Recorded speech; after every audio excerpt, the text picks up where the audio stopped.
Well, what we understand is that this was a decision that Chris Evans came to last week. He told the BBC he didn't want to continue on the programme. He felt he'd had a lot of personal criticism. It was a decision that he reached alone without encouragement from the BBC. One phrase that's been used by a colleague is that he felt like a square peg in a round hole, but we're told that Chris Evans' feelings that he didn't feel the programme quite worked. We do also understand that Matt LeBlanc will continue on the programme and that Chris Evans isn't being directly replaced by anybody on, of course, that wide team of presenters. The new series of Top Gear is already in pre-production, and with that lineup, it's due to start filming again in September. It was a huge challenge, wasn't it, for anybody to take this on?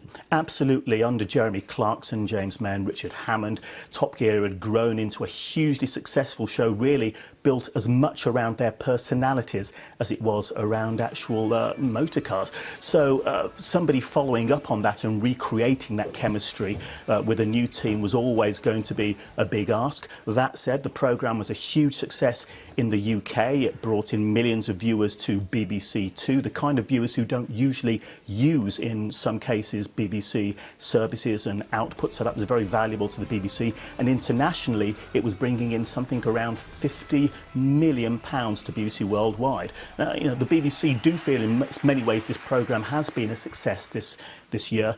The previous series have gone to about 89 overseas territories. This series has gone to something like 130. So there still is obviously interest in the show, but it's getting the actual balance right from the presenters on the programme. Chris Evans obviously felt that wasn't him, but as we say, we understand he reached this decision last week, before today, before that finale, and before those quite bad viewing figures from the last episode came in at 1.9 million, which of course will rise after catch-up services are taken into account, but still very, very disappointing figures for a programme of the calibre of Top Gear. As you and I talk, I think we can show, and it will be very brief, him leaving the BBC this morning and being quizzed about it. Let me just show you what happened here. Any plans for a second series? Sorry. Oh, give him some room, give him some room. Good luck.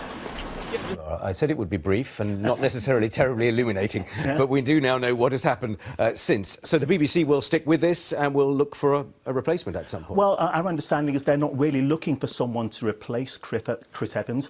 Our understanding is Matt LeBlanc will continue on the show, and of course there are several other presenters, well, including Sabine Schmitz and others on the programme. That series is now in pre-production. It'll start filming in September. But as I say, I think one of the key things is what a colleague has said about Chris Evans. He felt like a square peg in a round hole on this programme. Chris Evans has said himself on Twitter that he felt he gave it his best shot, but that hasn't worked and he's stepped away from it. Of course, he is continuing with lots of the other things he does, the Radio 2 breakfast show, of course, and things like Children in Need. He said he's carrying on with those, will give his full energy to those. It's just Top Gear he felt he hasn't been able to make work in the way he wanted to. Yes, he's not going to be underemployed. I think that's very fair to say. Lisa, thank you very much indeed.